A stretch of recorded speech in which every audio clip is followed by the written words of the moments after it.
জি আলহামদুলিল্লাহ ভালো। আমি আমি এখানে যতটুকু পাইছি সবকিছু ভালো, 100% স্যাটিসফাই হয়েছি। জি। আরমান, আমি তোমাকে জিজ্ঞেস করবো, হ্যাঁ, একদম মন থেকে বলবা, আমাদের শুরু থেকে শেষ পর্যন্ত তুমি কি স্যাটিসফাইড? কোনো রাগ ক্ষোভ কিছু কি আছে? না, আলহামদুলিল্লাহ আমি ফুললি স্যাটিসফাইড। কারণ শুরু থেকে শেষ পর্যন্ত এখানে যারা স্টাফরা আছে, বিশেষ করে প্রান্ত ভাই, সবাই আমাকে অনেক হেল্প করছে।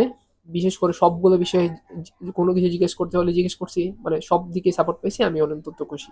আঙ্কেল, ও তো বাইরে যাওয়ার জন্য একটা প্রিপারেশন নিয়েছিল। জি ও যখন আপনাদেরকে প্রথম বললো যে ও বাইরে যেতে চায়, বাইরে উচ্চশিক্ষার জন্য, আপনারা ডিসিশনটা কিভাবে নিয়েছেন? মানে কিসের ভিত্তিতে আপনারা ওকে বাইরে পাঠাতে চাচ্ছেন?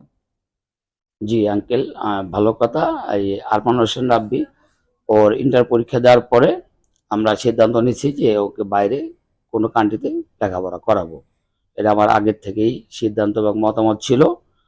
এরপরে আমরা অনেকগুলা এম্বাসিতে ফেস করি, ফেস করতে করতে ঘুরে পরে লাস্টে আমরা প্রাণবিনকে খুঁজে বের করছি। জি, প্রাণবিন এম্বাসি আমরা খুঁজে বের মানে করছি। এজেন্সি? এজেন্সি, জি, প্রাণবিন এজেন্সি আমরা খুঁজে বের করছি। এখানে অন্যদের তুলনামূলক এই এম্বাসি এজেন্সি অনেক ভালো। আমি কয়েকটা যাচাই বাছাই করছি, এখানে আস্থা আছে, বিশ্বাস আছে, বিশ্বাসের সাথে কাজ করা হয়। এবং আমার ছেলের জন্য সাউথ কোরিয়া আমরা ভিসার চেষ্টা করছিলাম, রিজেক্ট খাইছি। রিজেক্ট খাওয়ার পরে আমরা ইনশাল্লাহ আবার চায়নার জন্য সিদ্ধান্ত, প্রাণবিনে এসে প্রাণবিনের যে আঙ্কেলের সাথে আলোচনা করে